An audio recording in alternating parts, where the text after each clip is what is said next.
Papa Dudut. Ako nga pala si Joel, 40 years old. Kabilang sa mga may kondisyon na dwarfism. 3 talampakan lamang ako sakto. Iba't iba ang mga tinatawag sa akin ng mga tao. Hindi naman ako nagagalit kapag tinatawag ako ng kung ano-ano ng mga kakilala ko. Unano, little person, midget, extra small, at duwending pula. Duwending pula ang tawag sa akin ng ilang mga kaibigan ko dahil bukod daw sa maliit ako ay paborito ko pa ang kulay pula. Hindi rin po ito nakakainsulto sa akin. Lalo totoo naman na paborito ko ang kulay na pula. Kaya nga siguro ay nabighani ako sa katrabaho ko sa fast food na si Ana.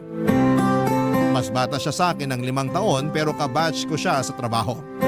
Parehas kaming naging crew sa isang hindi kilalang fast food, may 5 taon na rin ang nakakaraan. Natatandaan ko pa kung gaano kapula ang labi niya.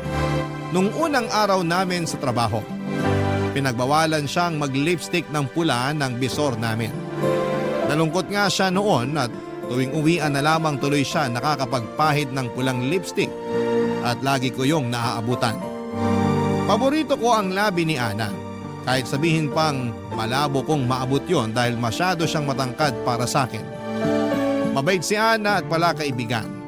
Kaya hindi ako nailang na lumapit-lapit sa kanya dahil alam kong wala sa ugali niya ang mangtaboy. Kaya siguro lumakas din ang loob kong magparamdam sa kanya at maglandi ng pasimple. Hindi naman niya ako pinagbabawalan sa panghaharurot ko sa kanya. Kaya mas lalo tuloy akong ginanahan at mas lalong lumakas ang loob ko. Kahit madalas na tinatawanan at pinagtitripan lamang ako ng katrabaho, kaibigan at kaidarang kong si B-Boy, ay hindi ko naman pinapansin ang panunukso ni B-Boy dahil alam ko na lahat naman ng tao ay may tsansa sa mga bagay na pangarap nila. Pangarap ko po siya na matagal na at alam ko na may tsansa ako sa kanya. Isang araw ay sinubukan ko ang swerte ko sa panghaharot ko kay Ana. Confident ako noon palibasa ay bagong gupit at ahit ako. Gwapong-gwapo ako sa sarili ko kaya kinuha ko ang opportunity na yon para lalong lumapit kay Ana, Papa Dudut.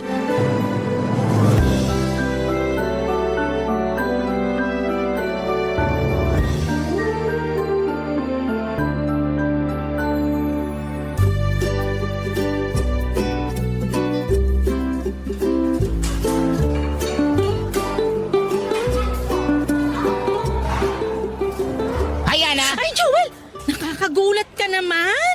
Lumagpas tuloy itong lipstick ko! Kahit naman lumagpas pa hanggang siko ang lipstick mo, maganda ka pa rin. Ikaw talaga, sagad ka sa pangbobola. Nakalanghap ka na naman ng mainit na mantika sa kitchen, no? Hindi lang nakalanghap, natalsikan pa. Paano ka matatalsikan ang taas ng lutuan? Joke! Paibaba yung talsik ng mantika eh. Gusto talaga akong puntiryahin. Uy, joke lang yan, Joel, ha? Baka ma-offend ka. Ako? Ma-offend? Ano pala ibig sabihin ng offend? Ikaw talaga, puro ka biro. Hindi ko talaga alam ang ibig sabihin nun, kaya ako tinatanong. Alam mo, minsan, di ko na talaga alam kung nagbibiro ka na o seryoso. Magkape tayo bukas para malaman mo. G ka? Day off ko bukas eh, maglalaba pa ako. Natambakan ako kasi hindi ako nakapaglaba last week. Tulungan na kita maglaba. Ako na yung gagawa ng mga bula sa labada. Loko, kaya na yun ng sabon ko. May iba pa akong kayang gawin. Itanong mo kung ano. Sige nga, ano? Ang magmahal. Boom! Ewan ko sa'yo, porke bagong gupit at ahit ka lang dyan, kaya ang daldal mo na naman. Buti naman, napansin mo ang gupit at ahit ko. Sinadya ko talaga to para sa'yo. Ay nako, Joel. O sige na, uwi na ako. Ayokong gabihin sa daan. Ingat kayo ni B-Boy pag uwi, ha? Bye, Ana. Ang magmahal, boom! Tigilan mo nga ako, B-Boy. Nagawa mo talagang sabihin yung banat mong yun? Kaya ka natatalsikan ng mantika eh. Wala ka talagang magawa kundi mang-asar, no? Buhusan kaya kita na kumukulong mantika. Oh, paano mo magagawa yun? Ang taas ng lutuan. Saka baka tapos na yung pagkulo ng mantika kapag naibaba mo na. Doon ka na nga, pare. Magbudbud ka na lang nasi sa French fries. Hayaan mo na ako rito sa sulok. Habang dinadamdam ko ang pagbabasted ni Ana sa akin. Binasted ka ba niya? Bakit? Alam ba niyang nanliligaw ka? Dapat ramdam niya na yun. Sinabi ko na nga na tutulungan ko siya maglaba pero tumanggi naman siya. Eh di busted na, di ba? Hindi naman porket tinanggihan niya ang tulong mo sa paglalaba, busted ka na. Di ba pwedeng wala lang siyang tiwala sa paglalaba mo? Nakita kita maglaba ng basahan sa kitchen. Ayoko na lang mag-talk. Panira ka talaga ng self-confidence, no? Binibiro ka lang. Ano ba kasing plano mo kay Ana? Diligawan ko siya. Hindi nga niya alam na nanliligaw ka. Bakit di mo pa kasi diretsahin? Para ka namang hindi lalaki, B-boy. Siyempre, tatansyahin ko pa siya. Sa gera nga, inaaral muna ang kalaban bago sumugod. Ganon din sa panliligaw. Galingan mo ha. Kasi nakipagpustahan na ako sa mga katrabaho natin na mapapasagot mo si Ana. Ginamit niyo pa talaga ang love life ko para magsugal. Dahil ang pag-ibig ay isang sugal. Boom!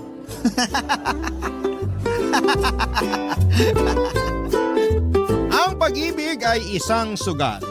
Tama nga naman si B-Boy.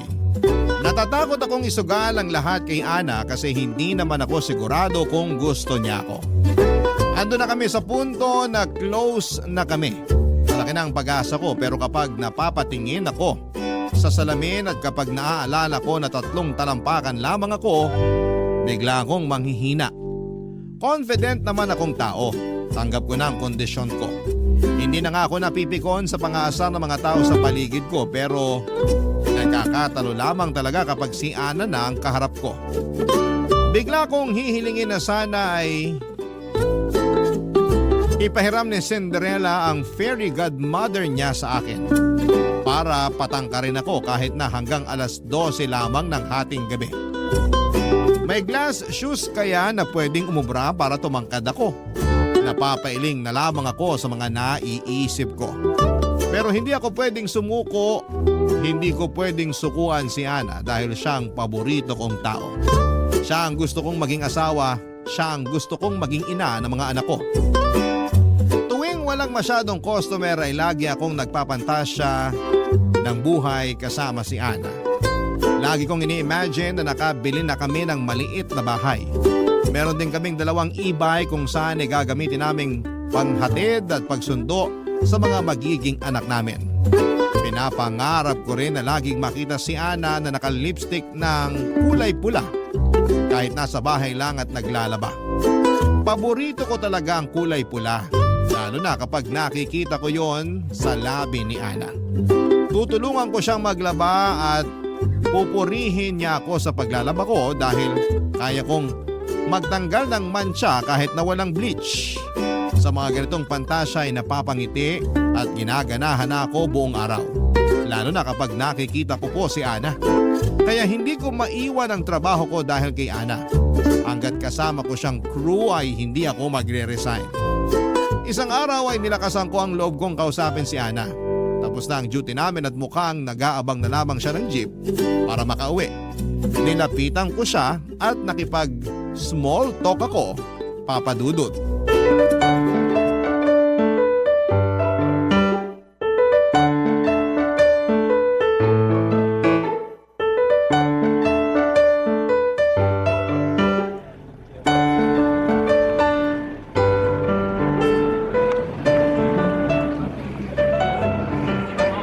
Hello, Ana. Hi Joel, pauwi ka na rin? Oo, pero hihintayin muna kita makalis para safe ka. Ang sweet naman. Thank you ha. Sweet talaga ako.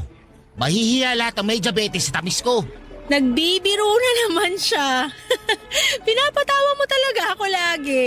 Kung kailangan mo ng 3 talampakang payaso, andito lang ako ha. Payaso? Kailangan mapula ang labi mo. Papahiramin kita ng lipstick para dyan. Ana, bakit nga pala hindi ka nakalipistik ngayon? Nasanay kasi ako na tuwing uwian mapula ang labi mo. Napansin mo pa talaga yon?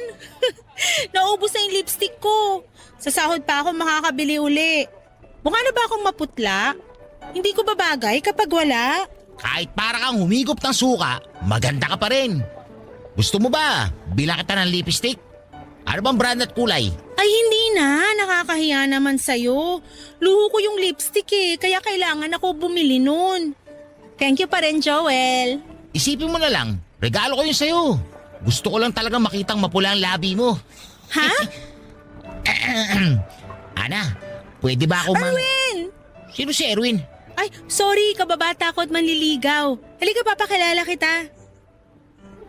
Hi Ana, ready ka na umuwi? Erwin, si Joel nga pala. Kaibigan at kawork ko rito. Joel, siya si Erwin. Manliligaw ko. Hi. Hi din. Nagtatrabaho si Erwin sa kabilang fast food. Yun dun sa ikalawang kanto. Ah, dun ba? Tanong ko lang Erwin, bakit malilit yung sineserve yung manok dun? Saka, puro balat lang yung may lasa. Paabutin nyo naman hanggang laman. Baka natsyempoan mo lang. Malalaki yung sineserve naming manok dun. Pati sa kanin, maraming serving. Parang hindi naman. Yung isang buong rice nyo, parang half rice lang namin. Tapos madalas puro tutong pa sa inyo. Uy, Joel! Baka nga natsyempoan mo lang. Lagi naman akong bantay sa kitchen namin. Kaya alam ko na hindi madamot sa serving dun. Lagi ka palang bantay sa kitchen nyo eh. Bakit hindi mo mabantayan yung lasa ng french fries nyo? Bakit lasang basang Manila paper na may konting asin at bechin? Parang may galit ka sa fast food namin ah. Sorry naman sa perfect na fast food nyo. Uy, grabe siya oh. Ana, hayaan mo ba tong si Erwin na laitin ang fast food natin? Ha? Ako pa tong nang lait? Huwag ka nagsasabi ng hindi maganda sa iba. Masama yun. Lalo na sa harapan pa ni Ana. Turn off yun, pre. Joel, tama na. Ikaw nga itong nagsimulang manglait eh. Pero... Halika na, Erwin. Bago pa masira gabi ko. Joel, bago ka mang puna ng iba, tingnan mo muna yung sarili mo. Ha? Maliit na payo lang. Hinila na ni Ana si Erwin kaya hindi na rin ako nakasagot pa. Saka wala na rin naman akong ibang pwedeng masabi pa. Tinira na niya ang itsura ko. Ano pang ilalaban ko roon? Mas lalo tuloy akong nanliit dahil sa pagkakapanalo ni Erwin. Pinagmasdan ko na lamang sila na pumara ng jeep at ako naman ay naiwang mag-isa sa entrance ng fast food namin. Nayaran ako sa inasal ko. Hindi naman ako mayabang o mapanglait. Tinamaan lang kasi ako ng selos nang malaman kong nanliligaw si Erwin kay Ana. Naunahan ako sa paborito kong dalaga. Masama ang loob kong pumasok muli sa fast food at dumiretso ako sa kitchen at binantayan ang mga pinipritong manok at sinasalok na mga kanin. Sinigurado kong sakto ang dami at size. Nakita ko ng manager namin at pinauwi na ako. Hindi na pala pwedeng tumambay doon kapag tapos na ang duty, kaya wala akong ibang nagawa kundi ang umalis. Hindi muna ako umuwi ng bahay at naglakad-lakad muna ako pagkalabas ko ng fast food namin. Nagpahangin at nagpakawala ng kahihiyan na inabot ko kina Ana at kay Erwin. Mas lalo pa ako nahiya nang maalala ko kung paanong nagalit si Ana sa akin.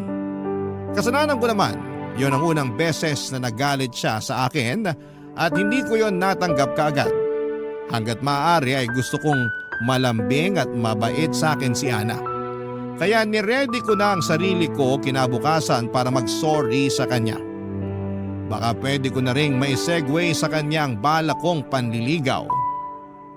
Kaya lang kinabukasan, Papa Dudut, nang handa na akong kausapin si Ana, siya naman itong biglang umiwas. Sinubukan ko siyang sundan pero hindi niya ako pinansin. Galit pa rin pala siya sa akin.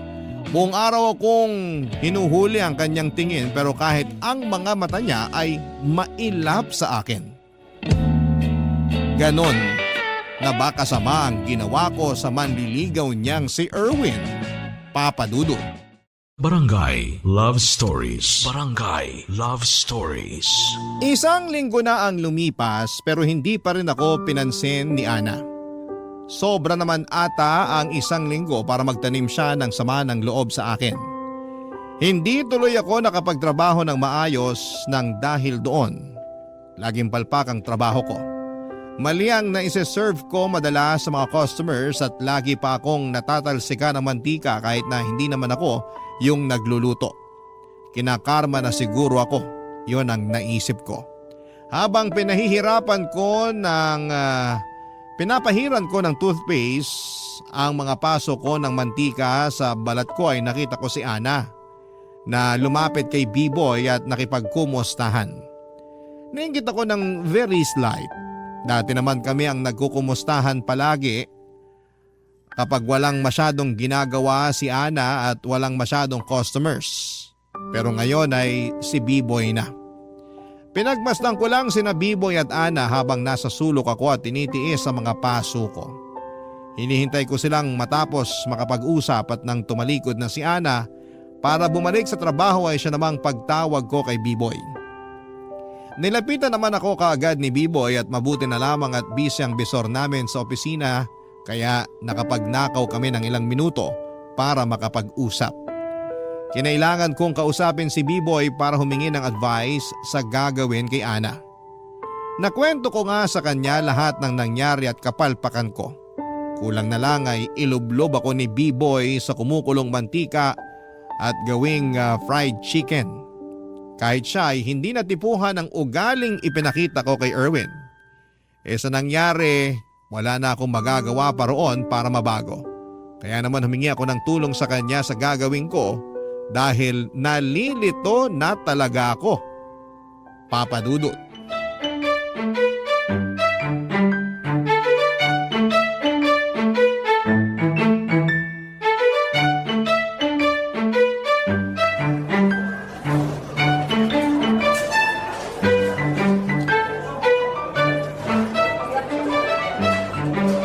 Tukmul ka talaga, Joel. Mas lalo mo lang pinausad ang laban ni Erwin kay Ana. Alam mo namang kahinaan ko ang selos. Pinagsisihan ko na yun. Magsisi ka talaga. Gabi-gabi na kaya siyang sinusundo ni Erwin. May dala palagi na french fries at burger mula ron sa fast food nila. Anong laban natin dun? Masyala ang benta nila kaysa rito sa fast food natin. Natikman mo na ba yung french fries nila? Lasang Manila paper na pinrito. Masarap kaya ang fries nila. Nilalait mo lang kasi nagsiselos ka. Ay, ano bang gagawin ko ngayon? Hindi ko kaya nagalit sa akin si Ana eh. Nagsorry ka na ba? Sinusubukan ko namang lapitan siya. Pero parang hindi niya ako nakikita. Baka hindi ka niya talaga nakita. Alam mo na. Sige, kuntingayin mo ulit yung malatak yan ng LPG na height ko. Huwag ka talagang magkakamali magsuot ng asul. Sinasabi ko na sa'yo. Sige, lahit pa! Busog ka na? Pinapatawa lang kita. Namumula ka na kasi sa galit. Hindi to dahil sa galit. Kanina pa ako natatalsikan ng mantika. Tingnan mo, kahit mantika, galit sa ginawa mo. Ibuhos ko pa ang mantika na yun sa lababo para mabura na sa mundo. Pati sa mantika, galit ka. Hindi ko na kasi alam ang gagawin ko. Ayoko nang patagalin ng tampuhan namin ni Ana. Alam mo naman na hindi kumpletong araw ko kapag hindi ko siya nakakausap. I-chat mo na lang sa Facebook. Mag-sorry ka ulit. Magpaliwanag ka. Ewan ko, parang ayaw niya na akong kausapin kahit kailan eh. Ang bilis mo namang panghinaan ng loob. First time kasi na mangyari to sa amin ni Ana. Ngayon lang siya nagalit sa akin. Ewan ko ba naman kasi sa'yo kung bakit mo nagawa yun? Nabakatyo ka tuloy sa panlalait mo kay Erwin. Regaluhan ko kaya si Ana. Ano naman ang ibibigay mo? Lipstick. Mahilig siya sa lipstick eh. Hanapin ko yung pinakamapula. Hindi naman materialistic si Ana. Ayaw nga niya na nireregaluhan siya, di ba? Pwede ka kaya maging tulay para magkaayos kami? Ako na yung ako ng trabaho mo ng 4 na oras. Kung gusto mo, palit tayo ng day off eh. Di ba gusto mo yung rest day na Saturday? Siguro. Hintayin mo na lang na kumalma muna si Ana bago tayo lumapit sa kanya. Baka mas lalo lang siyang magalit kapag pinilit mong makipag-ayos sa kanya. O kaya mas maganda kung ako na lang lumapit kay Erwin para makipag-ayos. Ano sa tingin mo? Lahat talaga gagawin mo para kay Ana, no? Handa kitang ialay kay Sataning. Mapatawad lang ako ni Ana. Inalay na ako kay Satanas dati. Sinoli ako. Seryoso na ako, B-Boy. Tulungan mo ako. Ganyan ka ka-in-love kay Ana, no? Matagal na. Minsan ba naisip mo na baka walang pupunta ng pagka-in-love mo sa kanya? Anong ibig mo sabihin? Kung magpapakatotoo tayo, Dahil sa height ko. may mahahanap ka pa namang iba dyan. Yung kahit ko rin. Ang sinasabi ko lang, Joel, hindi lahat ng gusto natin pwede sa atin. Kailangan din nating harapin ang katotohanan. Huwag tayong masyadong maniwala sa mga napapanood nating teleserye na puro happy ending. Magmahal tayo ng taong bagay sa atin. Pero si Ana lang talaga ang gusto ko. Gusto ka ba?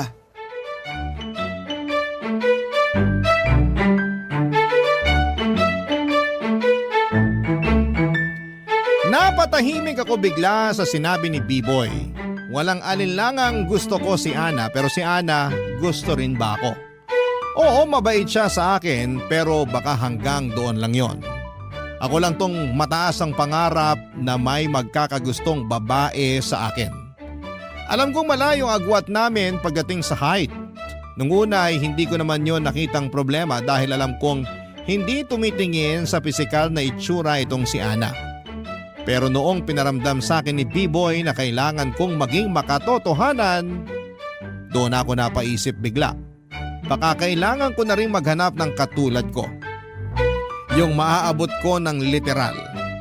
Pinagmasdan ko ang mga maiksi kong kamay at binti.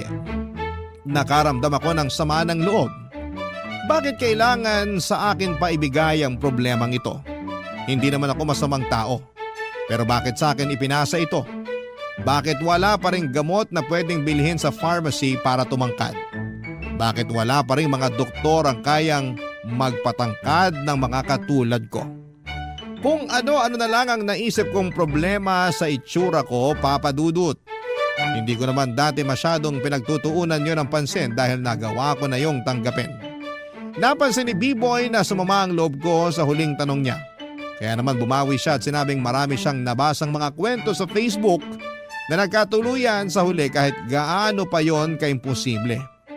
Tinapik niya ako sa balikat at sinabing hindi na siya makapaghintay na mabasa ang kwento namin ni Ana sa Facebook kung sakasakali o mapakinggan sa Barangay Love Stories.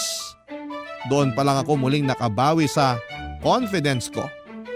Buong araw ay wala akong ibang iniisip kundi si Ana at kung paano ako makakabawi sa kanya. Napangiti ako nang makaisip ako ng pwedeng magawa para mapatawad niya. Noong break time ko ay nagmadali akong pumunta sa tindahan malapit sa isang elementary school. Bumili ako doon ng mga candy na parang lipstick. Mura lang ang mga yon. Nang maibulsa ko na ang mga yon ay nagmadali na akong bumalik sa fast food para harapin si Ana.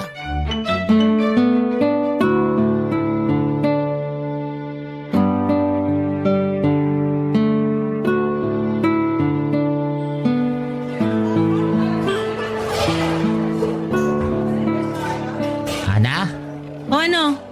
galit ka pa rin ba sa akin? Obvious ba? Sorry na kasi. Magtrabaho na lang tayo, pwede? Hindi kasi ako makapagtrabaho ng maayos kung galit ka sa akin. Hindi ko na problema yon. Kausapin mo naman sana ako ng maayos. Bakit ikaw? Nakipag-usap ka ba sa amin ni Erwin ng maayos? Nabigla lang ako noon. Hindi ko pa rin maintindihan kung bakit nilait mo yung manok, kanin at fries sa fast food nila. Inaano ka ba ng mga pagkain nila? Binugbog ka ba ng manok at patatas nila? Kasi naman nakaramdam lang ako ng... Nang ano? Ay... Siguro nainggit lang kasi ako na mas malakas ang aircon sa fast food nila. Saka mas mabango yung ginagamit nilang mantikas na pamprito. Hindi pala talsik di tulad ng sa atin. Niloloko mo ba ako? Sorry na talaga, Ana. Nagsisisi na ako sa ginawa ko. Kung gusto mo, pag dumalaw ulit dito si Erwin, magsosorry din ako sa kanya.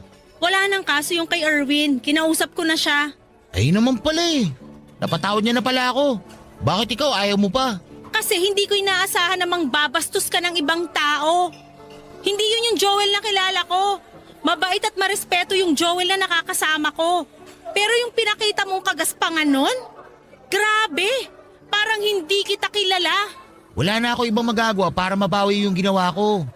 Ang kaya ko na lang gawin, mag-sorry. At bigyan ka ng maraming mapulang lipstick. Di ba sinabi ko na ayokong nireregaluhan ako ng luho ko? Bago mo tanggihan to, tignan mo muna please. Ayoko, hindi ako tumatanggap ng regalo lalo kung mahal. Diyan ka matutuwa sa akin kasi hindi mahal to mga lipstick na nabili ko. 5 piso nga lang ang isa eh. May iba't ibang flavors pa. Lipstick? 5 piso? Baka naman mamaga ang labi at lalamunan ko dyan pag ginamit ko. Gusto mo pa yata akong ipahamak? Hindi no. Ginagamit nga ito ng mga grade 1 eh. Nakita ko. Grade 1? Gumagamit ng lipstick? Talagang niloloko mo ako, no? Ito, tignan mo muna bago mo tanggihan. Eto. Candy lipstick! Alam ko to, paborito ko yung strawberry at melon flavors. Sakto. Di naman ako strawberry kasi yun ang pinakamapula sa nakita ko noon. Paborito to ng pamangking ko. Saka nakikihingi rin ako sa kanya kapag binabantayan ko siya. Thank you, Joel ah. Ano Ana? Pinapatawad mo na ako? Okay na ba tayo ulit? Hindi ka na masungit? Pasalamat ka sa mga candy lipstick na to.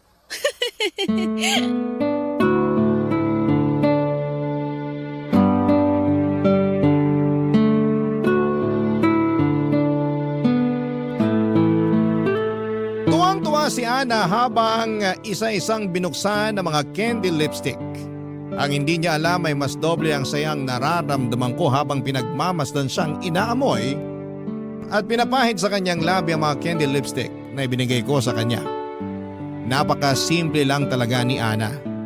Yun talagang nagustuhan ko sa kanya, Papa Dudut. Ang dali lang niyang mapasaya. Hindi rin niya ipaparamdam sa iyo na kakaiba ka. Kaya nga siguro lumakas ng todo ang loob ko na lapitan siya at subukang ligawan kasi alam ko na hindi niya ako huhusgahan tulad ng iba. Pero ewan ko ba, may chance na noon para sabihin ko sa kanya na gusto ko siyang ligawan habang nasa good mood siya. Pero habang nandun kami sa senaryong yon ay para bang tumiklop ulit ako. Hindi dahil sa mga sinabi ni B-Boy nung una, kundi dahil sa akin. Dahil na-realize ko, Papa Dudut, na isang ginto itong si Ana. At isang lalaking karapat dapat sa ginto ang dapat mapunta sa kanya. Bakit bigla kong naramdaman na para lang akong isang tanso at hindi para sa isang ginto? Pero hindi ako tumagal sa mundong ito para panghinaan lamang lagi ng loob. Maraming beses na ako nakasubok na maliitin ng ibang tao. Literal. Pinatibay na ako ng mga hindi magagandang salita ng mga tao. At hindi yon naging hadlang para habulin ko ang mga pangarap ko. Katulad na lamang ni Ana. Siya ang nasa tuktok ng lahat ng mga pangarap ko. At alam kong makukuha ko siya dahil maayos akong klase ng tao. Makukuha ko siya dahil alam ko kung paano magmahal ng totoo. Alam ko kung paano magpahalaga ng ginto. Kaya naman pinagplanuhan ko nang sabihin sa kanya na bala ko siyang ligawan. Pero bago ko gawin yon ay kailangan ko munang maghanda. Dahil maraming bagay akong kailangang i-consider kapag nagsimula na akong manligaw. Handa na ako para sa kanya, sana'y ganon din siya sa akin. At sana, Papa Dudut, ay hindi maging hadlang ang agwat ng tangkad namin. Barangay Love Stories. Barangay Love Stories. Bata pa lamang ako ay tampulan na ako ng tukso. Noong nag-aaral ako ay lagi akong pinipilit bihisan ng damit na pangmanika ng mga kamag-aral kong babae. Gusto nila akong paglaruan at pagtawanan sa harapan ng mga crush nila. Tuwing may okasyon sa pamilya namin ay lagi akong binabalibag ng mga pinsan ko. Ginagawa rin nila akong laruan. Lagi akong tinitignan ng mga tiyahin ko na may awa sa mga mata nila. Lagi ko silang naririnig na nagbubulungan kung sino ang tatanggap sa akin bilang asawa. Pasimple silang magtatawanan at saka makukonsensyang bigla. Titingin silang muli sa akin na punong-puno ng awa sa kanilang mga mata. Kaya maaga akong lumayo sa pamilya ko, alam kong hindi sila makakatulong para matutunan kong mahalin ang mga kakulangan ko. Sa pag-explore ko sa mundo ay marami akong nakilala na tulad ng mga mapanglait na pamilya ko't kamag-aral. Pero naging matibay na ako rito. May mga naging katrabaho ako na lagi na lamang akong ginagawang pulutan sa kanilang mga kwentuhan. Baka raw anak ako ng duwende.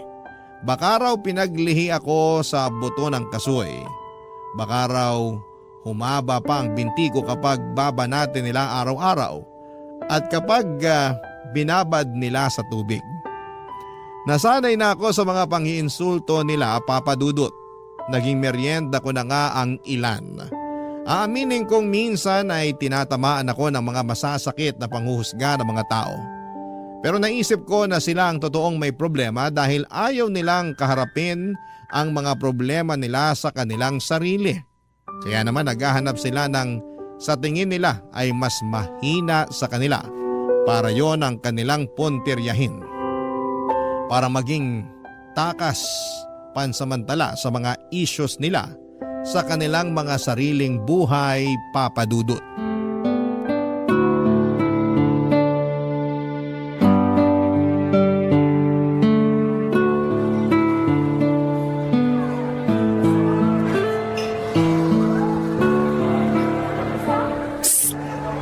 Joel, Uy, Ana, bakit? halika rito, dali. Ano yun? Bakit kailangan natin magtago? May chismis? Ikaw ang nachichismis dito. Ah, ganun? Okay lang. Sanay na ako dyan. Ano ka ba? Pag nakarating yung chismis na to sa boss natin, lagot ka. Ha? Ano bang klaseng chismis yan?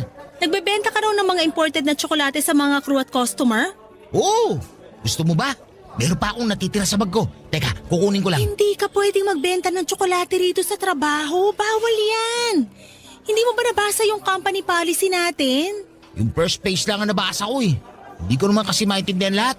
Ang daming English. Basta nakasulat doon na bawal magbenta ng kahit na anong klase ng pagkain ng crew sa mga katrabaho niya at mas lalo sa customers. Bakit naman? Marangal naman na trabaho ang pagbebenta ng tsokolate ah. Marangal nga, pero wala naman sa lugar. Kaya itigil mo na yan bago pa makarating sa bisor natin. Ayoko nga. Gagalingan ko na lang magtago pag nagbebenta ako. Joel! Saka, tulong din to sa mga katrabaho natin na gusto makabili ng tsokolate na pasalubong sa mga mahal nila sa buhay. Mas mura ang benta ko kaysa sa mga grocery. Kaya makakatipid sila. Joel Pati naman yung mga eh. anak ng mga customer natin na naumay sa mga mamantikang pagkain natin. Deserve nila ang panghimagas na tsokolate. Hindi ka talaga papaawat, no? Di talaga. Gipit ka ba? Sorry kung ganito na ako magtanong. Kasi parang sapat naman yung sahod mo rito. Wala kang utang na binabayaran, matipid at masinop ka sa pera. So bakit? Basta, may pinag-iipunan lang. Ano? Basta nga. Kung luho lang yung pinag-iipunan mo, wag mo nang itawid yan dito sa trabaho. Magbenta ka sa labas ng fast food, wag dito. Baka malagot ka talaga sa bisor natin pag nahuli ka. Ako na nagsasabi sa'yo. Nag-iipon ako para sa future dates natin. Future dates? Kasi gusto ko, ready ang bulsa ko kapag lalabas na tayo para mag-dates. Hindi naman pwedeng pamasahe lang ang puhunan ko sa dates natin, no? Bakit tayo magde-date? Para makilain natin ang each other. Kilala na natin ang isa't isa, diretsahin mo ko. Kasi gusto ko ligawan ka. Kaya Joel, pag nabenta ko na lahat ng tsokolate sa bag ko, kahit sa mo gusto, libre ko. tigilan mo na yung kakabenta ng tsokolate rito sa trabaho. Masama yan. Yan lang ba ang kaya mong isagot sa akin? Paano naman yung tungkol sa panliligo ko sa'yo? Joel, lumapit lang ako sa'yo ngayon para uwating ka sa pagbebenta mo ng tsokolate. Sige, titigilan ko to. Pero ano muna sagot mo sa panliligaw ko? Excuse me nga muna. Baka hinahanap na ako sa labas.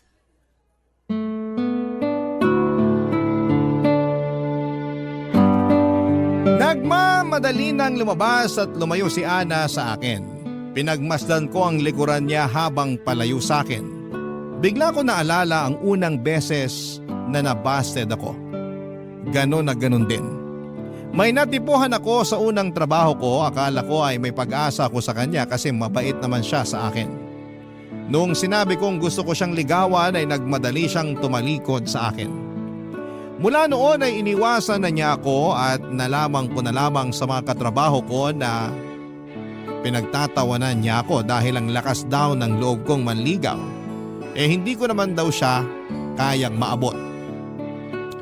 Nasaktan ako doon pero hindi ako sumuko sa pag-ibig. Ilang babae na rin ang sinubukan kong ligawan pero pare-parehas lamang sila na tinatalikuran ako bigla kapag sinabi ko nang gusto ko silang ligawan. Kahit nakarami na ako ng mga nang busted sa akin ay nagpatuloy pa rin ako. Alam kong darating din ang tamang babae sa akin na hindi na ako kukutyain at tatanggapin kung ano lamang ang meron sa akin.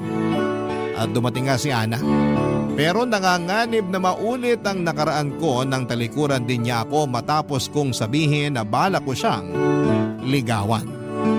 Tinigil ko na nga ang pagbebenta ng tsokolate at naging klaro na sa akin na wala namang patutunguhan ang pag-iipon ko dahil hindi naman ako pinagbigyan ni Ana na ligawan siya.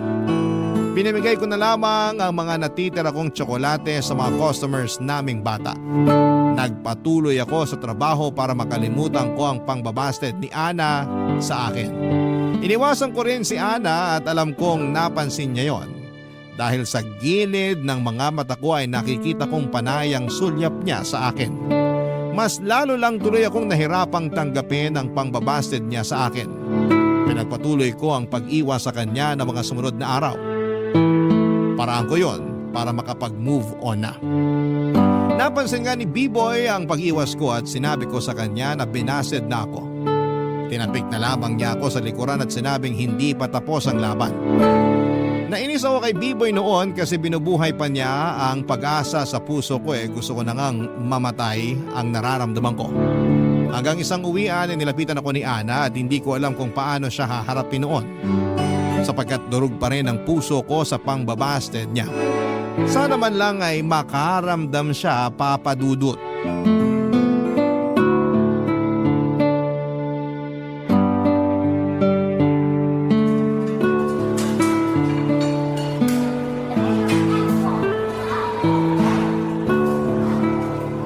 Hindi ka na raw nagbebenta ng tsokolate? Nachismis lang sa akin ang mga katrabaho natin. Bawal, di ba? Pero marami ka pang natira sa bag mo. Sayang naman yun kung langgam lang makikinabang. Pinamigay ko na lang sa mga customer nating bata. Ang sweet naman. Thank you. Wala ka na bang natira dyan kahit isang piraso lang? Kahit yung nilalanggam na. Wala na. Ang tipid mo namang sumagot. Sumasagot lang naman ako sa kung ano tanong mo. Naninibago lang. Dati kasi isang tanong 10 sagot ka eh. Nakakamiss yun. Sa susunod na lang ako sasagot ng 10. Galit ka ba sa akin? Hindi ako pwedeng magalit sa'yo. Iniiwasan mo kasi ko eh. Busy lang. Alam mo namang marami tayong customer eh. Pero dati naman kahit ilang tray pa yung hawak mo, nagagawa mo pa rin akong kamustahin. Ay, o sige na nga. Kumusta ka? Eto, nalulungkot. Hindi kasi ako pinapansin ng isa dyan. Ako ba? Meron pa bang iba? Huwag ka nga ganyan, Ana. Anong wag akong ganito? Huwag mo na akong pasahin at paikutin. Alam mo namang marupok ako eh. Ha? Huwag ka namang panggap na hindi mo alam ang sinasabi ko. Binasted mo ako, di ba? Binasted? Nung sinabi ko sa'yo naliligawan kita, nagmadali kang layuan ako. Tinalikuran mo ako. Ano ba tawag doon? Pangbabasted na pala yun ngayon? Ganun ang ginagawa ng mga nililigawan ko noon eh. Tatalikuran nila ako kapag sinabi kong liligawan ko sila. Tapos, inulit mo pa. Aaminin ko, nabigla ako nung sinabi mo na gusto mo akong ligawan. At aaminin ko na una kong naisip yung height mo. Sabi na eh, katulad ka rin pala ng iba. Hindi ka pala naniniwala sa height doesn't matters. Pero nung naalala ko lahat ng ginawa mo sa akin, sa pagmamap mo sa sahig na dinadaanan ko para hindi ako madulas, kasi alam mong hindi ako maingat maglakad. Sa paghihintay mo sa akin sa labas ng fast food hanggang makasakay ako ng jeep. Sa pag-aabot mo sa akin ng panyo araw-araw dahil alam mong lagi akong pinagpapawisan. Sa pagtatanggol mo sa akin kapag inaaway ako ng mga customer at sa candy lipstick. Marami pang iba pero ito yung malinaw kong naaalala. O tapos? At walang nakagawa nun sa akin. Ikaw lang. Lahat sila puro tangkad lang pero ikaw, halimaw ka sa kabaitan. Sinasabi mo lang yan para hindi sumama ang loob ko sa height ko. Nagsasabi ako ng totoo. Paano si Erwin? Binasted ko na siya mula nung inabutan mo ko ng candy lipstick. Kung ganun, wala na ba akong kakompetensya ngayon sa'yo? Wala na. Panalo na ba ako kung ako maliligaw sa'yo ngayon? Depende sa flavor ng candy lipstick na ireregalo mo sa akin. Pinagbigyan din ako ng tadhana sa wakas. Ilang beses na akong nasaktan sa pag-ibig, naka-jackpot din ako sa bandang huli. Akala ko lahat ng tatalikod sa akin ay babasted sa akin. Hindi pala ganon lagi ang kaso. Tulad po ni Ana na nabigla lang. Masyado naman kasi ako at walang preno. Habang nag-uusap kami ay umiikot muli sa utak ko ang pangarap kong maliliit na bahay para sa amin. At mga makukulit at maliliit naming mga anak. Ang dalawang e-bike na panghatid at pangsundo sa mga anak namin at ang ipopost kong love story namin sa Facebook na mapapakinggan din sa Barangay Love Stories. Marami na ako naging plano para sa amin ni Ana. Ganon siguro kapag sigurado ka na. Nang dumaan ang jeep na sasakyan ni Ana ay hinawakan ko ang kamay niya at tinanong kung pwede ko ba siyang ihatid sa kanila. Ngumiti si Ana at hindi binitawan ang aking kamay. Proud siyang sinabay ako sa jeep habang magkahawa kaming dalawa. Sa ngayon, Papa Dudut ay patuloy pa rin po ang panliligaw ko kay Ana. Dinoble ko ang pagsisikap na patunayan sa kanya na karapat dapat ako sa matamis niyang oo. Walang palya ang pagbili ko ng mga candle lipstick na nagdadala ng ngiti sa mapula niyang labi. Hindi na rin ako tinutokso pa ni B-Boy lalo't inaabangan na niyang mapasagot ko si Ana para manalo na siya sa pustahan. Gagamitin daw niya ang perang mapapalalunan niya para pang-date sa isa naming katrabaho. Nainggit ata sa ligawan namin ni Ana kaya nakisabay na rin siya. Maraming salamat po sa pagpili ng aking kwento at hangad ko na nakapagdala ko ng pag-asa sa mga katulad kong hindi pinagpala sa height at itsura. Totoong may kulang sa atin, aminin na po natin. Pero oras na dumating ang isang taong magmamahal sa atin ng totoo, hindi natin mararamdaman pa ang kakulangan na yon dahil sa wakas, kompleto na tayo. Muli maraming salamat po sa inyo, Papa Dudut. Ang inyong forever kapuso at kabarangay, Joel. Dear Papa Dudut, meron ba kayong tao na hindi ninyo gusto dahil galit kayo sa kanya? Ako kasi ay meron. At yon ang stepfather ko. Pero bago ko ikwento sa inyo isa-isa ang mga dahilan kung bakit hindi ko siya gusto at galit ako sa kanya. Pabati muna ng isang magandang tanghali sa inyong lahat, avid listener at certified kabarangay na talaga ako since nadiskubre ko ang programa ninyo na Barangay Love Stories noong pandemic. Marami akong natutuhan sa mga kwento ninyo lalo na pag ito ay tungkol sa pamilya. Kaya nga na-inspire ako nito na magbahagi ng storya ko. Tawagin niyo na lamang po ako sa pangalang Lilibet, 31 years old at nagtatrabaho bilang loan officer sa isang bangko sa Quezon City. Pero ang kwentong ibabahagi ko ay magsisimula noong 20 years old ako. Noong edad kong yon, ay may pinakilala sa akin ang mama ko na lalaki. Si Sergio na boyfriend daw niya. Pero imbes na matuwa ay nagalit ako sa mama ko dahil para sa akin ay wala siyang karapatang pumasok sa isang relasyon matapos siyang lokohin at iwan ang tatay ko noong 8 taong gulang pa lamang ako. Hindi sila kasal at matagal na silang hiwalay. Papa's girl ako pero lumaki ako sa poder ng mama ko. At sa paglipas nga ng panahon ay napatawad na ng mama ko ang papa ko at piniling maging civil ang relasyon nila sa isa't isa. Kahit na may sarili ng pamilya ang tatay ko.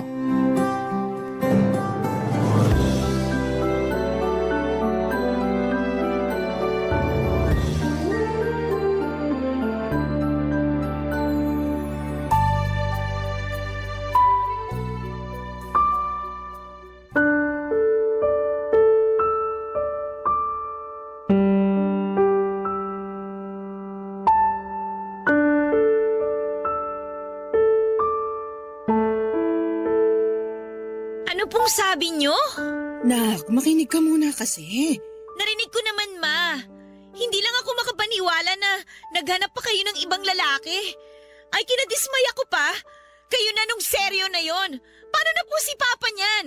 Pamilyado na ang papa mo. May mga anak na nga sila ng kinakasama niya, hindi ba? Tsaka matagal na kaming hiwalay. Oo nga po, pero umaasa pa rin ako na baka magkabalikan pa rin kayo. Lalo ngayon na lagi sila nag-aaway ng kinakasama niya. Anong ibig mo sabihin? Kinuwento lang sa akin ng kapatid ko sa chat. Pero hindi pa rin yung garansya na magkakabalikan kami. Wala na nga kaming nararamdaman sa isa't isa eh. Wala kasi pinagpalit nyo na siya sa seryo na yon. Aminin nyo na kasi yung totoo. Hindi ko pinagpalit ang papa mo. Siya nga yung unang nagloko sa amin eh. Siya yung unang nang iwan at ng babae. Pero wala na rin kayo pinagkaiba sa kanya. Anong walang pinagkaiba sa kanya? Dahil lang ba nagka-boyfriend ako? Ganun na nga po. Ano ba kasing hindi mo maintindihan sa sitwasyon? Si Sergio eh, ngayon ko lang nakilala. Kami ng papa mo matagal nang hiwalay. Kahit na. Para sa akin ganun na din po yun. Galit ka lang sa nangyari kaya ganyan ka magsalita. Hindi po ako galit. Sobrang sama din po ng loob ko sa inyo. Gusto nyo kasing palitan sa buhay ko si Papa. Papa mo pa rin siya. Hindi ko siya tinatanggalan ng karapatan sa'yo. Mabait naman si Sergio. Siguradong magugustuhan mo siya pag nakilala mo siya ng gusto. Basta, bigyan mo muna siya ng pagkakataon. At bakit ko naman gagawin yon? Para makuha niya yung loob ko at lalo ako mapalayo sa Papa ko? Lilibet naman, bakit ba ganyan ka? Kung makapagsalita ka sa akin, parang ang laki-laki ng kasalanan ko sa'yo ah. Malaki talaga! Wala akong ginagawang masama. Hindi ako katulad ng papa mo na naglukot ng iwan dahil pinagpalit niya tayo sa iba. Bakit nang siya? Mabilis mo lang napatawad. Pero ako na nanay mo na sinaktan niya, pinaiyak, ininsulto nung mga panahong yon. Ako na nanay mo na mag-isang nagpalaki sa'yo at nag-aruga. Ganyan mo tratuhin ngayon porque nagka-boyfriend lang ako? Nangako kayo sa akin na hindi kayo magbo-boyfriend. Pero hindi niyo yun tinupad. Tapos magtataka kayo kung bakit ako ganito sa inyo ngayon? Pero hindi pa rin sapat na dahilan yon. Sapat na dahilan yun, Ma. Alam ko na hindi na mabubuo ulit yung pamilya natin. Buo naman ang pamilya natin kahit nung dalawa lang tayo, di ba? Pinaramdam ko naman sa yung pagmamahal ng dalawang magulang. Bonus na lang na maayos ng relasyon namin ng papa mo. Alang-alang sa'yo, kaya nakakasama mo na siya at nakakausap. Kaya ano bang sinasabi mo na hindi buong pamilya natin? Para sa akin, hindi pa rin normal ang pamilya natin. Ang gusto kong pamilya yung katulad sa mga kaibigan ko at sa mga kaklase ko. Yung magkasama ang tatay at nanay nila sa iisang bubong. Ganun naman tayo dati bago naglukong tatay mo, di ba? Mas pinili niya yung babae niya kaysa sa atin kaya hinayaan ko na lang siya. Eh di umamin din kayo! Anong inamin ko? Na hinayaan nyo na lang na lumayo sa atin si Papa! Ano bang pinagsasasabi mong bata ka? Siguro nga kayo talaga yung may kasalanan kung bakit siya ng babae. Ano? Hindi totoo yan! Talaga lang ha? Diba? Kulang na lang ipagpalit nyo noon yung pamilya natin sa trabaho nyo? Kaya nga kayo lagi nag-aaway ni Papa eh. Kasi nagkukulang na kayo sa kanya. Hindi totoo yan! Kung may naging pagkukulang man ako sa kanya, hindi pa rin yun sapat na dahilan para maglukos siya. Tsaka, wala kang karapatan na pagsalitaan ako ng ganyan dahil hindi mo alam yung sakit na pinagdaanan ko ng mga panahong yon. Kung may alam ka lang, kakarampot. Kaya ayusin mo yung pananalita mo sa akin, Lilibet. Papa Dudut, matagal-tagal din naman na naging single mother ang nanay ko bago niya nakilala si Sergio. Super close kami as in. Hindi lang kami magnanay, mag-best friend din ang turingan namin sa isa't isa. Kaya nagalit ako ng gusto sa kanya nung naging sila ni Sergio kasi nangako siya sa akin noon na hindi na siya magkakaroon ng karelasyon. Tapos mamukat-mukat ay meron siyang pinakilala. Kaya nga kahit anong paliwanag niya ay hindi ko siya pinakinggan. Nagalit ako sa kanya kasi sinira niya ang pangako niya sa akin. Nagtampo ako at nagrebelde pero patuloy pa rin nakiusap sa akin ang mama ko na huwag ko siyang tratuhin ng ganon dahil nasasaktan siya. Kaya lang mas nasasaktan ako ng mga panahong yon at para sa akin yung nararamdaman ko lang ang mahalaga. Simula noon ay lumayo ang loob ko sa kanya at hindi na ako nagkukwento sa kanya ng araw ko katulad dati. Madalas na rin akong naiinis sa kanya kahit na wala naman siyang ginagawa sa akin. Hindi na rin ako nakakatagal nakasama siya sa isang lugar. Kaya lagi akong nagkukulong sa kwarto ko pag nandun siya sa sala o sa kusina. Nagmamadali rin akong tapusin ng pagkain ko para makaiwas sa kanya. Kundi kaya ay nagdadahilan na lamang ako para hindi siya makasabay sa pagkain. Ewan ko ba pero pakiramdam ko ay nasasakal ako sa presensya niya, Papa Dudut. At mas lalo lang nadagdagan ang galit ko sa mama ko nung dumanas ang pagpunta ni Sergio sa bahay namin, Papa Dudut.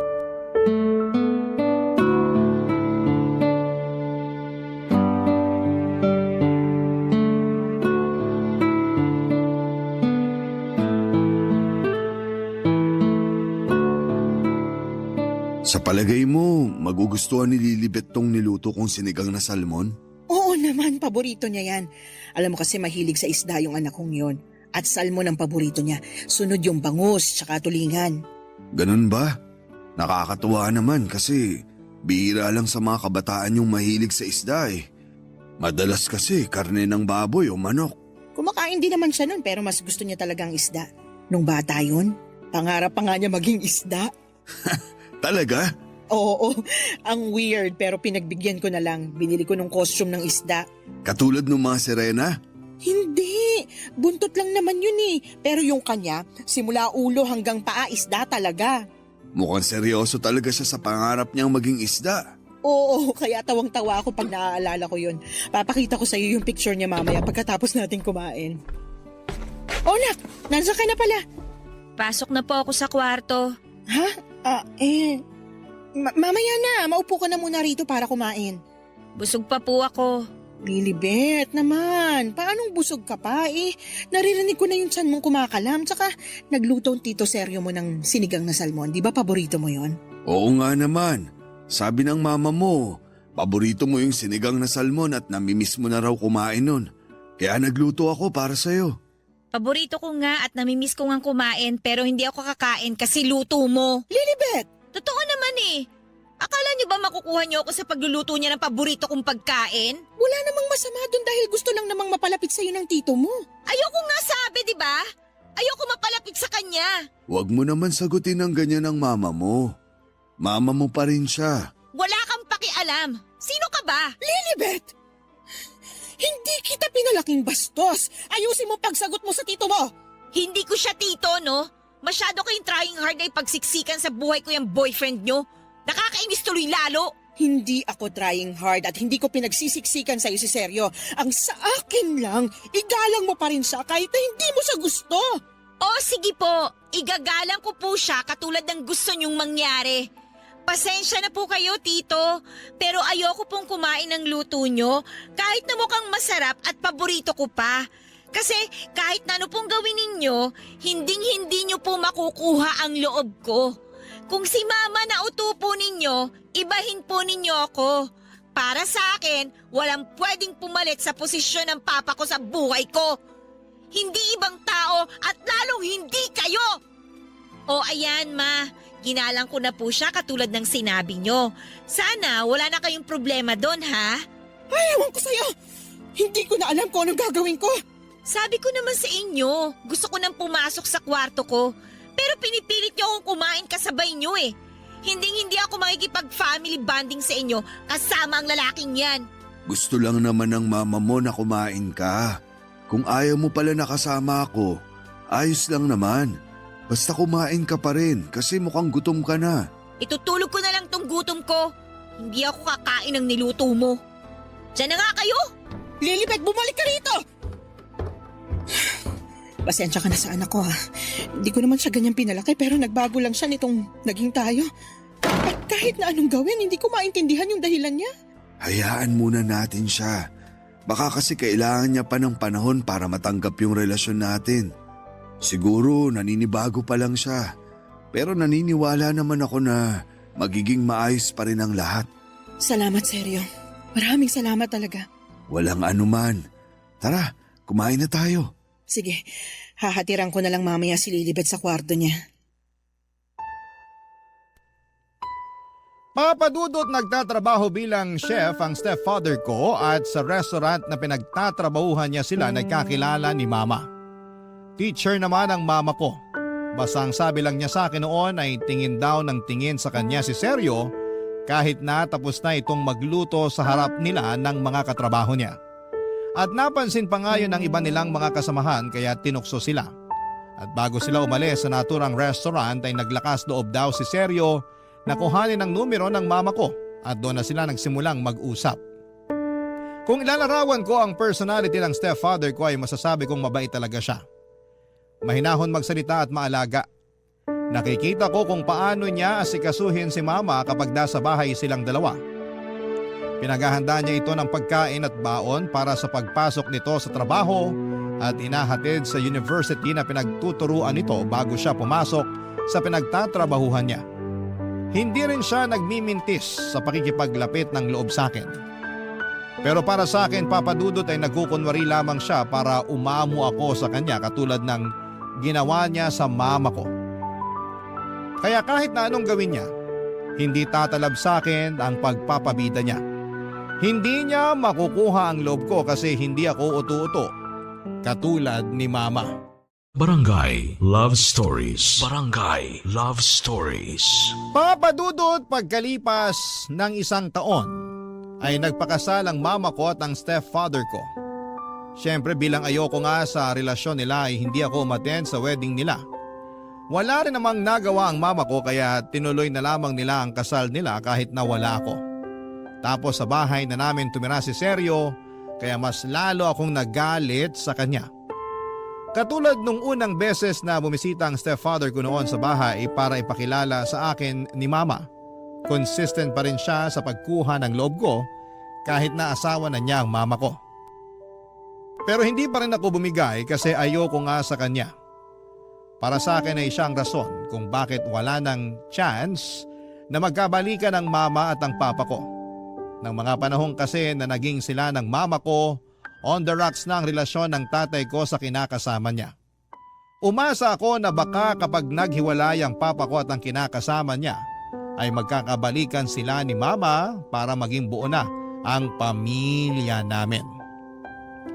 Pero dahil nga sa mga nangyari, tinanggap ko na lamang na hindi ako makakaranas na magkaroon ng buo at masayang pamilya. Kaya nga hindi lang isip ko ang sinira ko or sinarado ko para sa relasyon ni na Mama at Sergio, kundi maging ang puso ko na rin.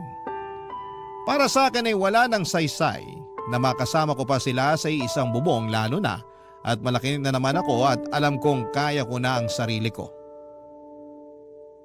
Kaya nga lingid sa kaalaman ng mama ko, Papa Dudut. Nag-apply ako ng trabaho habang nag-aaral. Bale, pumasok po ako bilang waitress sa isang coffee shop, Papa Dudut, at nung nakaipon na ako ng pera ay sinakatuparan ko na ang matagal ko nang pinaplano noon, Papa Dudut.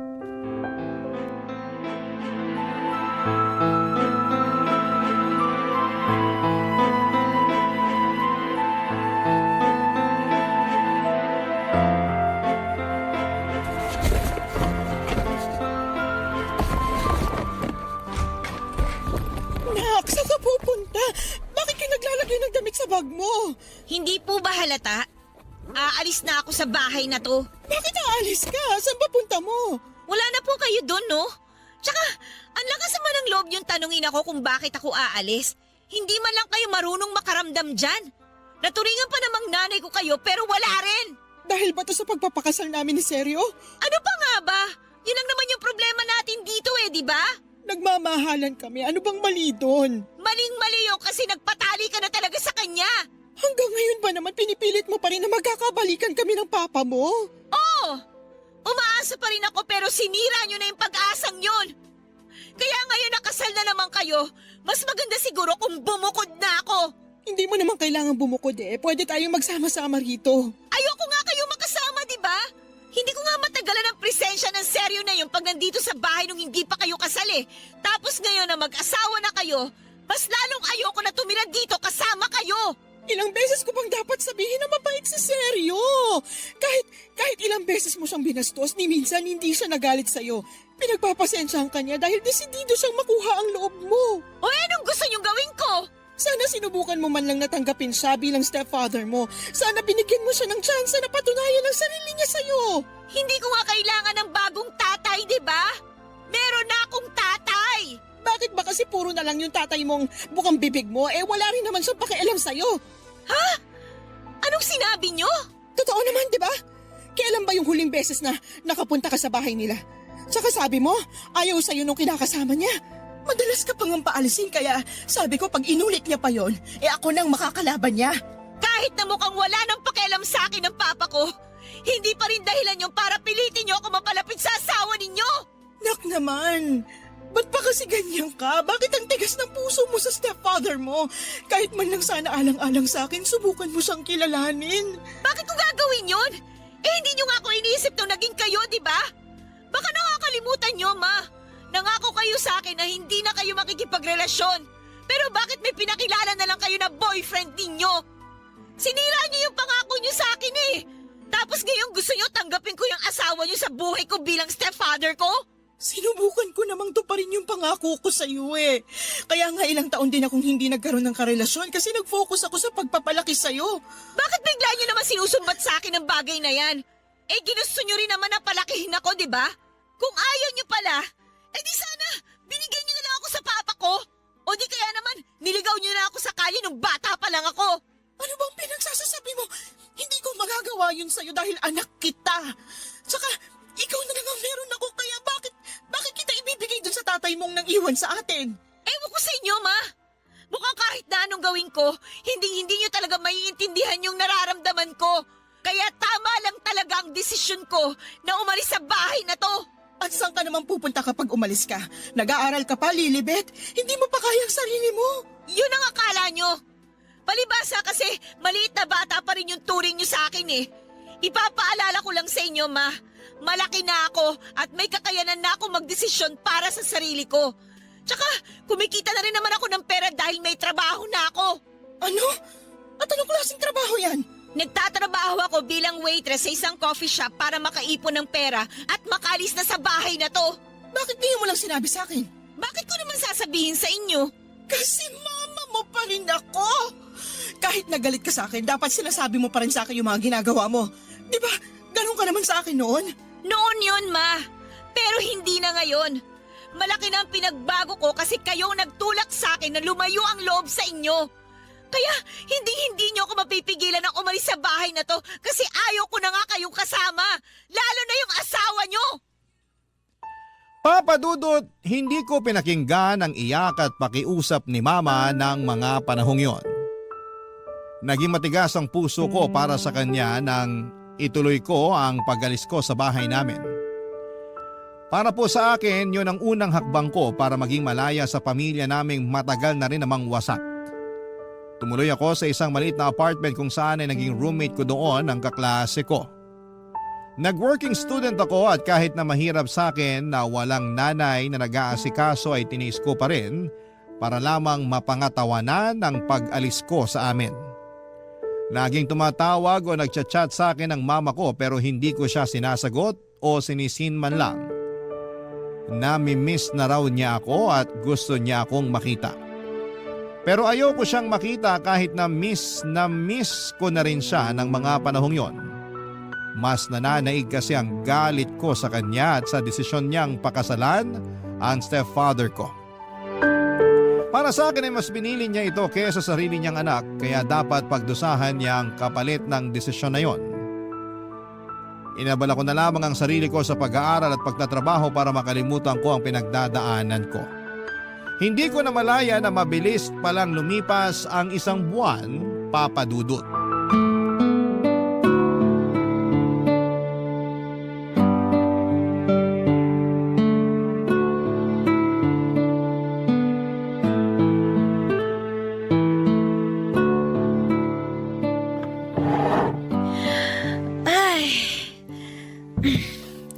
Sa wakas, nakaupo rin. Nakakapagod tong araw na to, grabe. Oo nga eh. Buti na lang closing na. Kaya nga eh, sakit na naman ang katawan ko nito. Eh hindi pa naman ako kagad makakatulog nito pag uwi sa apartment. Mag-review pa kasi ako para sa exam namin bukas. Medyo gahol na nga eh. Pareho tayo. Medyo gahol na rin ako kasi busy din sa ibang school activities. Nasabi mong member ka rin ng publication nyo, di ba? Oo. Ang galing mo nga kasi napagsasabay-sabay mo yan. Pati nag-working student ka rin. Hindi ka ba nahihirapan? Kasi ako talagang hirap na hirap eh. Nahihirapan ako pero masaya naman ako sa ginagawa ko eh. Masaya rin naman ako sa ginagawa ko. Kasi kumikita na ako ng pera. Nabibili ko na yung mga gusto ko. Pero nakakapagod pa rin talaga. Pagod ka na physically, pagod ka na rin mentally. May choice ka naman kung gusto mo nang tumigil sa pagtatrabaho para makapag-focus ka sa pag-aaral mo. Di ba nabanggit mo na kaya ka pa rin naman pag-aralin ng mama mo kasi may trabaho naman siya? Oo, pero ayokong umasa sa kanya eh. Tsaka, kaya nga hindi na ako nakatira sa amin ngayon dahil galit ako sa kanya. Ah, okay. May conflict pala kayo. Oo, at galit ako sa kanya. Gusto mo bang malaman kung bakit? Sige, kung sasabihin mo. Galit ako sa kanya kasi nagpakasal siya dun sa boyfriend niya. Noon pa man, hindi ko natanggap yung relasyon nila. Bakit? Kasi umaasa pa rin ako nun na magkakabalikan sila ng papa ko. Kaya nga nagulat ako tsaka nagalit nung malaman kong may iba na siya. Tapos napuno talaga ako nung nagpakasal sila. Para kasi sa akin, sinira niya yung pangako niya na hindi makikipagrelasyon sa iba eh. Sandali. Ibig mo bang sabihin hiwalay na sila ng papa mo bago siya nagpakasal dito sa boyfriend niya? Oo, matagal na. 8 years old pa lang ako. Hindi naman sila kasal, pero nagsama sila sa iisang bubong. Kaso, nagloko si Papa eh. Naghanap ng ibang babae dahil masyadong busy si Mama sa trabaho. Kaya para sa akin, kasalanan niya kung bakit nasira ang pamilya namin. Para sa akin, kung may pagkukulang man ng mama mo, hindi sapat na rason na humanap ng iba ang papa mo. Ano bang dapat ang ginawa ni Papa? Inayos yung pamilya nyo. Dapat mas inunawa niyang sitwasyon. Mas naging pasensyoso. Ewan ko. Pero para sa akin si Mama talaga yung may kasalanan. Wala naman ako sa posisyon para baliwalain yung nararamdaman mo. Kung sa tingin mo mas malaking kasalanan ng mama mo, sana mahanap mo pa rin yung pagpapatawad dyan sa puso mo. Ewan ko kung kaya ko pang patawarin siya kasi alam mo sa totoo lang, ang laki na ng panghihinayang ko sa samahan namin eh. Sobrang close kami noon bago siya nagkaroon ng boyfriend. Matanong ko lang, kumusta tong stepfather mo? Okay naman. Masasabi ko na mahaba ang pasensya niya, mahinahon magsalita, tapos mahal na mahal niya ang mama ko. Magaling din siya magluto kasi chef siya eh. Pero ayoko pa rin mapalapit sa kanya. Kasi feeling ko, inaagawan niya ng pwesto yung papa ko sa buhay ko. Tingin ko hindi naman gano'n ang intensyon ng stepfather mo. Talaga? Gusto lang niya mapalapit sa'yo kasi anak ka ng asawa niya. Para sa akin, kung malinis naman yung intensyon niya, walang kaso doon. Ay, kaya lang hindi ako katulad mo mag-isip eh. Galit ako sa kanya at galit din ako sa mama ko. Kaya nga umalis ako sa bahay namin. Okay lang yan. Sabi ko nga, hindi ko babaliwalain yung feelings mo kasi ikaw ang nakakaramdam niyan. Pero salamat kasi na-appreciate ko na nagkwento ka sa akin. Gusto ko lang din kasing may mapaglabasan itong sama ng loob ko. Ang bigat na rin kasing dalin eh. Basta nandito lang ako kung gusto mo na makakausap. Handa akong makinig at maging kaibigan sa'yo. Papadudot katrabaho ko si Fred sa coffee shop na pinapasukan ko. Barista naman siya doon pero katulad ko ay isa rin siyang working student. Kapwa ko siya third year student at siya lang naman ang sumusuporta sa pag-aaral niya. Laki po sa hirap si Fred at wala na siyang tatay matapos nitong mamatay sa sakit noong 16 anyos pa lamang siya. Tapos ay may 3 pa siyang nakababatang kapatid na pare-pareho ring nag-aaral. Ang mama lang din nila ang nagtaguyod sa kanilang magkakapatid kaya nga porsigido siyang tulungan ito. Doon na siya nag-working student para kahit paano ay hindi na niya iasa sa mama niya ang pambaon niya at panggasto sa eskwelahan. Mabait si Fred, gentleman at gwapo. In fact, maraming nagkakagusto sa kanya lalo na ang mga kapwa namin estudyante noon. May mga pagkakataon na siya lang talaga ang pinupuntahan ng mga ito sa shop namin para makasilay sa kanya. Noong una ay wala naman akong pakialam sa bagay na yon hanggang sa maging ako ay nagkagusto na rin kay Fred. Kaya lang ay hindi ako yung klase ng babae na umaamin sa mga crush nila magkamatayan man. Nagpatuloy ang pagiging close namin ni Fred hanggang sa siyang nag-confess na matagal na niya pala akong nagugustuhan. Doon na nga nagsimula ang espesyal naming pagkakaibigan lalo nang ligawan niya ako. Hindi nagtagal ay sinagot ko rin siya at naging kami at masayang masaya ako. Si Fred ang naging pahinga ko sa mga nakakapagod na sitwasyon at pagkakataon. At aaminin ko na doon ko mas naunawaan ng mama ko nang maging sila ng stepfather ko. Kaya nga hindi ko na lang namamalaya na unti-unti palang lumalambot ang puso ko sa mama ko. Sinisin ko na mga chat niya sa akin at nakikipag-usap na rin sa kanya sa call. Pero sandali lang naman yon. At kung may free time lang ako, madalas kasi busy ako sa trabaho at sa pag-aaral. Pero hindi ko pa rin sinasabi sa mama ko papadudot ang kinakaroonan ko. Hanggang isang araw ay nakatanggap ako ng chat mula sa stepfather ko na nagsasabi sa akin, Papa Dudut, na nasa ospital daw ang mama ko ng panahong yon. Barangay Love Stories. Barangay Love Stories. Papa Dudut, kahit na nagsimula na kaming mag-usap ulit ni mama, ay hindi pa rin ako masyadong nagsasabi sa kanya. Siguro kasi ayoko lang na ibaba ang pride ko kaya nagmamatigas pa rin ako na tuluyan nang makipagbati na sa kanya. Lahat ng yon ay nakwento ko sa boyfriend kong si Fred at pinakinggan lamang niya ako hanggang sa gumaan ang nararamdaman ko. At kapag kailangan ko ng payo ay saka lang siya nagsasabi. Malaking bagay sa akin na nandyan si Fred para makinig sa mga hinaing ko sa buhay ko. Noong nalaman ko na nasa ospital si mama ay nagdalawang isip pa akong puntahan siya kahit na alalang-alala na ako. Nahihiya kasi ako sa nanay ko at baka kung ano ang sabihin niya sa akin pero kinumbinsi ako ni Fred na puntahan daw namin si mama. Bale, sinamahan niya ako. Okay naman na ang mama, over fatigue lang daw. Ayos na ang pakiramdam niya pero pinayuhan pa rin siya ng doktor niya na manatili sa ospital ng ilang araw. Ang stepfather ko ang palagi nagbabalita sa akin ng kalagayan ng mama ko. Kaya naman nabawas-bawasan na ang pag-worry ko at nang pumunta nga kami sa ospital para bisitahin siya ay laking tuwa ni mama pagkakita sa akin. Sabi ng stepfather ko ay bigla raw sumigla ang mama kasi nakayakap na niya akong muli at nahalikan. Lalo tuloy akong nakonsensya kasi nagawa ko pa siyang tiisin ng ilang buwan. Pinakilala ko na rin sa kanila ng stepfather ko si Fred bilang boyfriend ko at naging maayos naman yon. Hindi ko rin nakalimutang magpasalamat sa stepfather ko dahil hindi niya pinabayaan si mama lalo na at wala ako sa tabi niya ng mga panahong yon. Makalipas nga papadudot ang isang taon, graduation na namin sa kolehiyo ni Fred. Siyempre umattend ang mama at ang stepfather ko at sobrang proud na proud sila sa amin ng boyfriend ko. Niyakap ako ng mahigpit ni mama at ganon din ako sa kanya. Paulit-ulit pa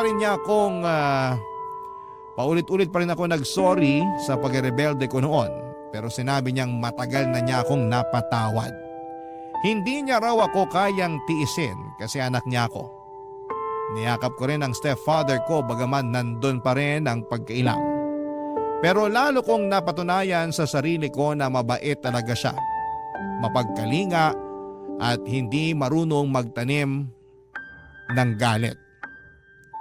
Mabilis na lumipas ang 6 na taon na engaged na kami ni Fred after 3 years of living together. Plano na naming magpakasal sa susunod na taon. Simple lang naman ang proposal niya at ginawa niya yon sa movie date namin sa nirerentahan naming apartment 1 week after my 28th birthday. Pero hindi ako kaagad nag-post sa social media dahil sinulit muna namin ni Fred ang sandaling yon. Kaso syempre excited kami kaya naman plinano na namin lahat-lahat hanggang sa mga guest namin at role na gagampanan nila sa wedding namin. Church wedding ang gusto namin at alam ni Fred na pangarap ko ang ganong klase ng kasal. At kahit hanggang bago matulog ay nag-uusap pa rin kami tungkol sa kasal namin. Tapos may bagay na bumabagabag sa akin ang mga panahong yon. Dahilan para masabi ko ito sa mapapangasawa ko, Papa Dudut.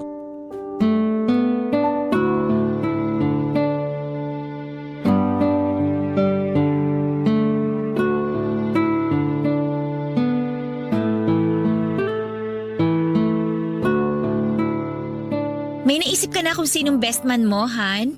Oo, yung best friend ko si Luis. Naku, siguradong matutuwa yun. Sigurado yan. Tagal na nun hinihintay na ikasal tayo. Tapos inunahan na ako na siya raw dapat ang best man ko. Ikaw, may mga listahan ka na ba ng mga bridesmaid mo? May naiisip na ako pero tingnan ko pa rin kung sino yung makakapunta. Yung iba kasi nasa malayong lugar na nakatira tsaka nagtatrabaho. Karamihan sa kanila mga classmate ko nung college na naging kaibigan at parang kapatid ko na rin. Oo, tama rin naman. Pero bukas ko na iisipin kung sino-sino ang gusto kong maging groomsmen. Kaya nga, masyado tayong excited. Siyempre, sa wakas, mapapakasalan ko na yung babaeng mahal ko. Nako, kahit kailan, napaka-bolero mo talaga. Hindi kaya yun bola. Pagsasabi lang yun ng totoo. Oo na. Kahit kailan, napaka-sweet talaga ng boyfriend ko. Correction! Fiancé mo na ako. And soon to be your husband. Hindi na ako makapaghintay na matawag kang my husband. Ako rin. Tapos ikaw naman tawag ko sa'yo, my wifey. Parang habang tumatagal, lalo tayo nagiging corny, no? Ganon naman talaga pag in love. Oo na. Pero, kailan mo pala planong sabihin sa mama at stepfather mo yung tungkol sa engagement natin? Kailangan ba talaga? Hindi ko pa alam eh. Gusto ko sana silang sorpresahin at gawing extra special yung pagpapaalam ko sa engagement natin. Magandang idea yan. Basta sabihan mo lang ako ng pwede kong maitulong. Okay. Ay, Lalim nun ah. May problema ka ba, Han? wala naman. May iniisip lang Pwede mong sabihin sa akin. tungkol sa stepfather ko. Kung ano man yon, handa akong makinig. Hanggang ngayon kasi, hindi pa rin ako makapaniwala na magiging okay kami. 'Di ba? Natatandaan mo nun kung gaano ako kagalit sa kanya? Oo, natatandaan ko nga yon. Sinabi ko pa nga sa sarili ko na hindi niya makukuha yung loob ko.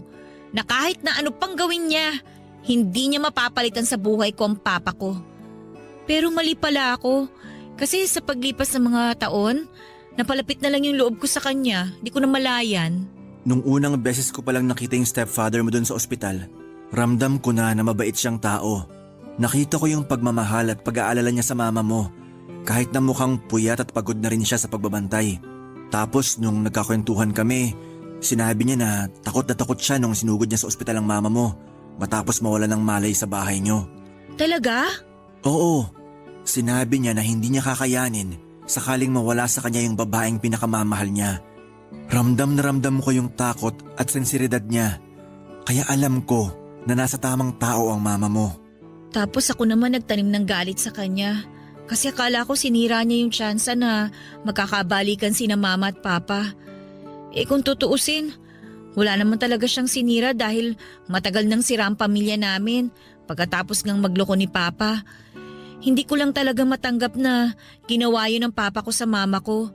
Lalo na't close kami. Papa's girl talaga kasi ako eh. Pakiramdam ko tuloy, sama-sama akong anak. Nakaraan na naman yun. Nakapag-sorry ka na rin sa kanilang dalawa. At maayos na rin ang relasyon niyo sa ngayon. Kaya nga masayang-masaya ako kasi nahanap mo dyan sa puso mo yung pagtanggap at paghingi ng tawad. Ewan ko ba? Minsan naisip ko, hindi ko deserve magkaroon ng stepfather na kasing bait ni Seryo. Deserve mo. Kaya nga nagkakilala sila ng mama mo at naging mag-asawa. Salamat Hana sa pagpapagaan mo ng loob ko. Walang anuman. Basta isipin mo lang na pwede ka pang bumawi sa kanila ng mama mo. Kasi kahit na mag-asawa na tayo, sila pa rin naman ang magulang mo. Oo, babawi talaga ako sa kanila, lalong-lalo na sa stepfather ko.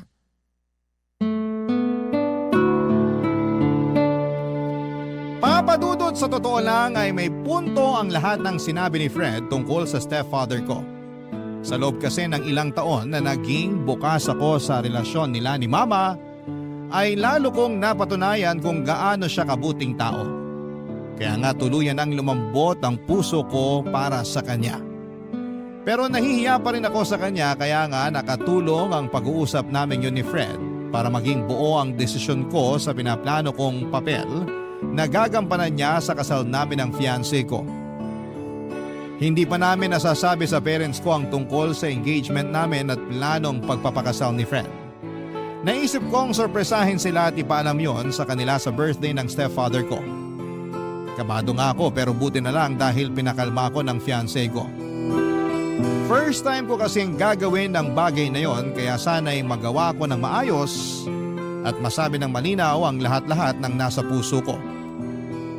Simpleng dinner lang sa labas ang naging birthday celebration ng stepfather ko. Kami lang dalawa ni Mama ang kasama niya dahil nasa seminar pa si Fred at kinabukasan pa ang uwi niya. Pero in-update ko siya sa mga nangyayari. Naging maayos naman ang dinner na yon at bago matapos ang gabi ay sinabi ko na nga sa kanila ang sorpresa ko.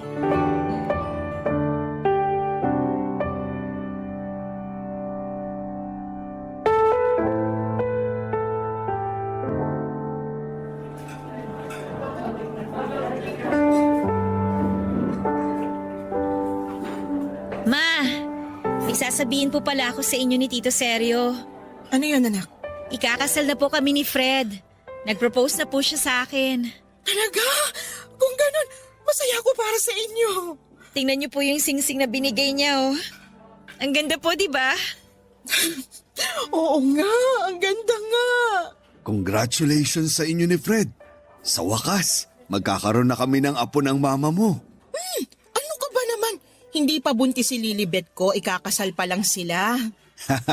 Papunta na rin yun doon. Oo na. Alam mo ba, tong stepfather mo, excited na talaga maikasal kayo ni Fred eh. Ang tagal nyo na rin kasing magkarelasyon at tingin talaga namin, kasal na lang ang kulang sa inyo. Oo nga po eh. Pero syempre, nag-ipon muna kami para naman handa kami kung sakaling pasukin na namin ang pagpapamilya. Sa ekonomiya kasi natin, parang ang hirap ng bumuhay ng isang bata. Pero masarap pa rin ang magkaroon ng anak. Kayang-kaya nyo yan ni Fred. Naniniwala ako sa batang yun pagdating sa pag-handle ng pamilya. Basta, tandaan nyo palagi na higit kanino man, magkakampi kayo. Lagi nyo yun isipin. Sakaling dumaan kayo sa mga problema bilang mag-asawa. Kayo laban sa problema, hindi kayo laban sa isa't isa. Tatandaan ko po yung mga payo nyo, Papa. Anong sabi mo? Tama ba yung narinig namin, nak? Tinawag mo, Papa, ang Tito Sergio mo? Opo, Ma. Simula ngayon, Papa na po yung itatawag ko kay Tito Sergio. Salamat, nak. Pakiramdam ko, yan na yung pinakamagandang regalo na natanggap ko ngayong birthday ko. Pasensya na kayo kung natagalan bago ko natanggap sa sarili ko na hindi ang tatay ko ang nagmahal sa amin ng mama ko, kundi kayo. Hindi ang tatay ko ang kasama ko sa graduation ko noon para mag-cheer at maging proud sa akin, kundi kayo po ni Mama. Hindi ang tatay ko ang nagturo sa akin magluto ng masarap na recipe, kundi kayo po. At kahit na hindi ko kayo totoong tatay, tinuring niyo ako na parang tunay ninyong anak. Para sa akin, tunay na anak kita, Lilibet. Kaya naman wala akong hindi kayang gawin alang-alang sa'yo. Mahal na mahal ko kayo ng mama mo. Mahal na mahal ko rin po kayo, Pa. Salamat po sa pag-aalaga kay Mama, sa pagmamahal sa kanya. Yun kasi yung mga bagay na hindi niya naranasan noon sa tatay ko. Walang anuman yun. Tungkulin ko na tuparin ang mga pangako na sinumpaan ko sa harap ng Panginoon nang pakasalan ko ang mama mo. Kaya nga laking pasasalamat ko talaga sa Diyos dahil dumating sa buhay ko si Sergio.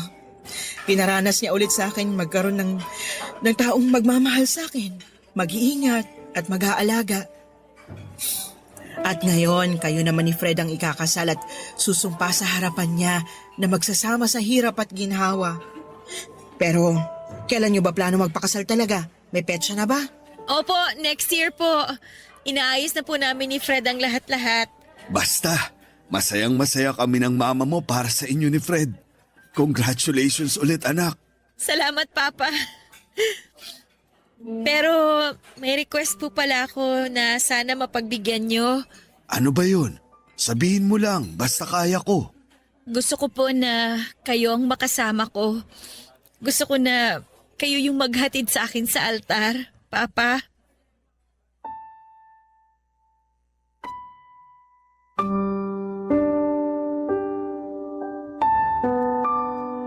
Papadudot nakita kong nangilid ang luha sa mga mata ng stepfather ko nang sabihin kong gusto ko na siyang maghahatid sa akin sa altar. Papunta sa mapapangasawa ko. Naiyak din si Mama kasi pareho nilang hindi ine-expect ang bagay na yon. Pero desidido na akong ibigay sa kanya ang tungkuling yon. Lalo na siya ang itinuring kong best man sa buhay ko. Sunod sa aking asawa na si Fred. Hindi nagtagal ay kinasal kami ni Fred at yon ang pinakamaligayang araw ng buhay ko. Sa kasalukuyan ay buntis na ako sa second baby namin ni Fred at masayang masaya ang mga magulang ko dahil nga nagkaroon na sila ng mga apo sa amin. Kitang-kita ko kung gaano sila ka-close sa mga anak namin, lalo na ang papa ko. Malaki rin ang pasasalamat ko sa Diyos dahil pinatunayan niya na hindi lahat ng tao ay katulad ng tatay ko. Dahil merong mga tao na katulad ni Papa Sergio, yung bang bukal sa puso kong magmahal at kumalinga. Hanggang dito na lamang po ang sulat ko, Papa Dudut, at maraming salamat po sakaling mapili po ninyong i-ere ang kwento ng buhay ko sa Barangay Love Stories. Ang inyong kapuso at kabarangay forever, Lilibet.